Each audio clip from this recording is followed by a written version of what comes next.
За дивењето и узурпацијата на Струшкото крајбрежје никој не чувствува одговорност. Ситуацијата е хаотична, посебно на потегот од Елен камен до Радожда, каде се градат објекти на самиот брег, а на плажите и покрај тоа што со години им се истечени договорите за концесија, концесионерите ги доуредуваат градејќи нови објекти. Одбегнувајќи директно да одговори зошто на Мерко му се прогледува низ прсти, министерот за транспорт и врски Бочварски очекувал општина Струга, како и сите други општини, да побара помош од државата за дивоградбите кои самата ги аминува.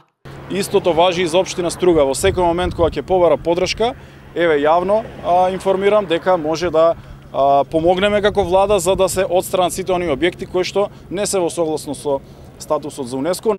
Ние не сме кажале да некој да ги отстрани плажите или некој да ги постави плажите. Охрид пак втора година поред туристичката сезона ја дочекува без уредени плажи. Надлежните институции 4 години не ги понудија плажите под концесија. За тоа е потребно да се изработи планот за управување со Охридското крајбрежје, кој што Агенцијата за просторно планирање, Министерството и за транспорт и врски некако не дали има други побитни работи или ова не е нивниот фокус, не се случува во периодот. Општина Охрид или било која друга општина која што има таква потреба, има таква можност согласно генералниот урбанистички план и планот за управување со УНЕСКО, нема никаква потреба ниту да пристапи кон владата за било каква согласност, можат сами да си ги изработат тие планови.